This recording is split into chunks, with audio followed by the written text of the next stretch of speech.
ఓం శ్రీ సాయినాథాయ నమః. శ్రీ సాయి సచ్చరిత్రము 22వ అధ్యాయము. ప్రస్తావన. బాలాసాహెబ్ మిరీకర్, బాపు సాహెబ్ బూటి, అమీర్ సక్కర్, తేలు పాము, బాబా అభిప్రాయము.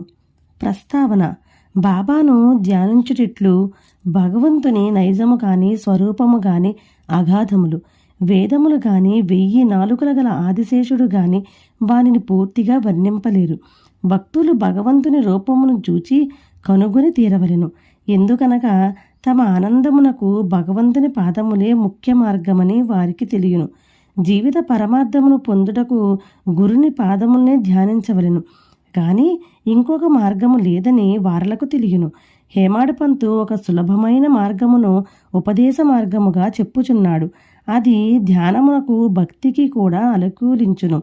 నెలలో కృష్ణపక్షమున రాను రాను వెన్నెల క్రమముగా క్షీణించును. తుదకు అమావాస్య నాడు చంద్రుడు కానరాడు, వెన్నెల కూడా రాదు. శుక్లపక్షము ప్రారంభమవగానే ప్రజలు చంద్రుని చూచుటకు ఆదురత పడెదరు. మొదటి దినము చంద్రుడు కానరాడు, రెండవ నాడుది సరిగా కనిపించదు. అప్పుడు 2 చెట్టు కొమ్మల మధ్య గుండా చూడమనిదరు. ఆతురతతో నేక ధ్యానముతో ఆ సందు ద్వారా చూచినప్పుడు దూరముగానున్న చంద్రుని ఆకారమొక గీతవలే కనిపించును. వారప్పుడు సంతసించెదరు. ఈ సూత్రమును అనుసరించి బాబా తేజమును చూచెదముగాక. బాబా కూర్చున్న విధానమును చూడుడు, అది ఎంత సుందరముగానున్నది. వారు కాళ్లను ఒకదానిపైకి ఇంకొకటి వేసి ఉన్నారు. ఎడమ చేతి వ్రేళ్లు కుడి పాదముపై వేసి ఉన్నాడు. కుడికాలి బొటన వేలుపై చూపుడు వ్రేలును మధ్య వ్రేలును ఉన్నవి. ఈ కూర్చున్న విధానమును బట్టి చూడగా బాబా మనకి దిగువ విషయము చెప్ప నిశ్చయించుకున్నట్లున్నది. నా ప్రకాశమును చూడవలనంటే అహంకారమును విడిచి మిక్కిలి అణకువతో చూపుడు వేలుకు మధ్య వేలుకు మధ్యనున్న బొటన వ్రేలుతో దృష్టిని సారించినచో నా ప్రకాశమును చూడగలరు. ఇది భక్తికి సులభమైన మార్గము. ఒక క్షణము బాబా జీవితమును గమనించదము. బాబా నివాసము వలన షిరిడి యొక్క యాత్రాస్థలమాయను.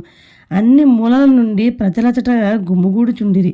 బీదవారు గొప్పవారు కూడా అనేక విధముల మేలు పొందుచుండెడివారు. బాబా యొక్క అనంత ప్రేమను, ఆశ్చర్యకరమైన సహజమైన వారి జ్ఞానమును, వారి సర్వాంతర్యామిత్వమును వర్ణించగలవారెవ్వరు? వీరిలో ఏదైనా ఒక దానిని గాని అన్నియూ గాని అనుభవించిన వారు ధన్యులు. ఒక్కొక్కప్పుడు బాబా దీర్ఘ మౌనము పాటించువారు. అది వారి యొక్క బ్రహ్మబోధము. ఇంకొకప్పుడు చైతన్యగుణులుగా ఉండువారు. ఆనందమునకు అవతారముగా భక్తులచే పరివేష్టితులై ఉండివారు. ఒక్కొక్కప్పుడు వారు నీతి